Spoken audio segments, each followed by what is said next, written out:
Aqui é Sam e agora vamos encarar as feras. Barba Ensopada de Sangue, escrito por Daniel Galera. E o autor Daniel Galera está ganhando bastante destaque na literatura nacional. Apesar de ser uma história fictícia, esse livro contém muitos elementos bem realistas.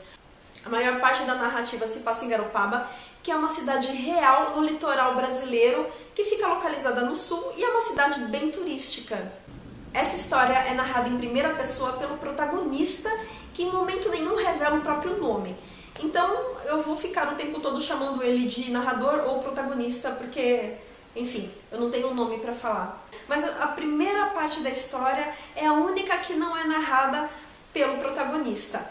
E é bacana porque esse prólogo ele já dá o tom da história. Porque se trata de um garoto indo ao funeral do próprio tio que ele nunca conheceu. E quando ele conversa com as pessoas que conviveram com o próprio tio e com os habitantes da cidade onde o tio dele morava, começa-se a introduzir, a partir daí, os elementos de superstição que estarão presentes o livro inteiro. E eu acho que isso é um dos elementos mais legais que o autor explorou, porque de uma maneira muito natural e muito fluida, ele descreve como a superstição coletiva pega fatos reais e os transforma em contos, em causos, em mitos, em folclore. E é um desses mitos que conecta toda a narrativa. O que acontece? Quando o protagonista aparece e começa a nos contar essa história no primeiro capítulo, ele fala da visita que ele faz ao pai dele. O pai dele falou: filho, vem cá, eu tenho uma coisa importante, eu preciso que você venha até aqui. E ele vai. Então a história começa em Porto Alegre, eu acho que é Porto Alegre, se eu me lembro bem, é Porto Alegre. Então o filho vai visitar o pai e o pai dá uma notícia bombástica. Ele fala para o filho que resolveu tirar a própria vida. E ele explica por que chamou o filho dele até lá. Acontece que o pai dele tem uma cachorra, que é a Beta. Ele acha que a cachorra, a Beta, não vai conseguir lidar muito bem com a morte dele. Então ele pede, por favor, que o filho sacrifique a cachorra depois que ele morrer, porque ele mesmo não tem coragem de fazer isso. Logo no início, o protagonista já tem que encarar duas situações muito difíceis. Uma é saber que o pai vai cometer suicídio e a outra é ter que ter essa tarefa de matar uma cachorra. O que é esquisito, é estranho, eu não sei, não é fácil para ninguém. Eu acho que, a menos que você seja um profissional ou um psicopata, não é muito fácil assumir a tarefa de matar um cachorro. Mas existe uma terceira coisa que acontece nesse primeiro capítulo, que é, reconhecendo o seu fim eminente, o pai começa a contar para o filho a história do avô dele. No caso, o avô do filho, pai do protagonista. E ele descreve como o avô do protagonista viveu os últimos anos dele na cidade de Garopaba, e como ele foi construindo o desafeto da população local, até o ponto disso provocar a morte do avô do protagonista. Ele acabou sendo assassinado numa festa, ninguém sabe quem é o assassino e ninguém consegue encontrar o corpo. Então a morte do avô acaba se tornando um grande mistério. Então o protagonista se muda para Garopaba e começa a investigar quem foi o avô dele para esclarecer a morte misteriosa que ocorreu há mais de 30 anos atrás. E é assim que o protagonista se depara com toda a superstição e toda a mitologia construída ao redor do avô dele e a forma como ele vai se relacionar com essa cidade, a forma como ele vai se relacionar com essas pessoas é definida por essa crença que foi construída ao redor do avô dele. E por que isso tem uma influência tão grande? É porque o narrador é fisicamente idêntico ao avô dele. Tem um fato interessante a respeito do protagonista, que ele sofre de um problema neurológico que impede ele de se lembrar do rosto das pessoas.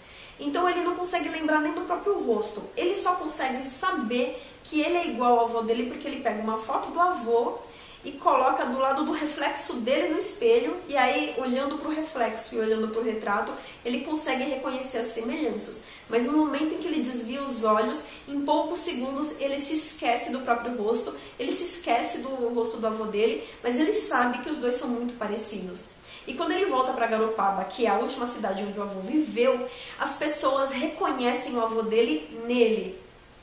E como existe toda uma superstição, um medo de fantasma, isso cria cria um efeito negativo em algumas pessoas, o que acaba gerando alguns conflitos na história.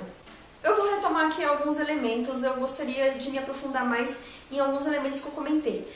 Eu nunca estive em Garopaba, mas eu suponho que por ser uma cidade turística e litorânea, devem haver muitas paisagens bonitas para se explorar nessa história.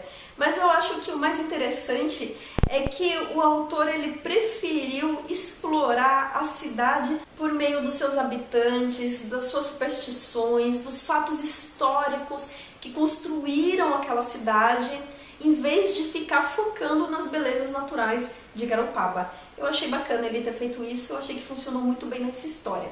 Outra coisa que eu adoro é a cachorra, porque ela é um animal, ela não dialoga, ela só late, mas é um personagem e é um personagem tridimensional. Ele conseguiu criar uma relação entre a cachorra e o protagonista e no final das contas a cachorra acabou se tornando o meu personagem favorito nesse livro e, na minha opinião, é um personagem muito bem desenvolvido. E por último, mas não menos importante, as conversas entre os personagens são excelentes. Isso significa que você vai gostar do livro? Não necessariamente. Embora seja muito bem escrito, muito bem narrado, muito bem construído, com personagens interessantes e um desenrolar até que bem emocionante e reviravoltas que, por mais realistas que sejam suas descrições, ainda assim beira ao fantástico e ao inusitado, este livro não é para todas as pessoas. Ele não tem aquela dinâmica presente em livros adolescentes como Harry Potter, Jogos Vorazes. Ele tem um passo um pouco mais lento, ele necessita um certo foco, um certo envolvimento para que você consiga extrair a melhor experiência de leitura possível. Ele vai demandar uma certa atenção, mas ao mesmo tempo será recompensador. Como a história se passa numa cidade relativamente pequena, relativamente vazia, com um personagem muito solitário, muito introspecto. Então o livro transmite todo aquele tédio, todo aquele marasmo. E isso funciona muito bem porque é isso que constrói todo o clima da história. Tudo nele acontece nessa lentidão de cidade pequena, mas ainda assim eu ficava buscando e revisitando ele o tempo todo. Para mim foi muito agradável, mas pode não ser agradável para pessoas que gostam de histórias um pouco mais frenéticas, com um ritmo um pouco mais frenético. Isso não vai existir aqui. E você, já conhecia esse livro? Já conhecia o autor? Me diz aqui nos comentários, me dá um joinha se gostou desse vídeo, se inscreve no canal e muito obrigada por me assistir até aqui. Até a próxima!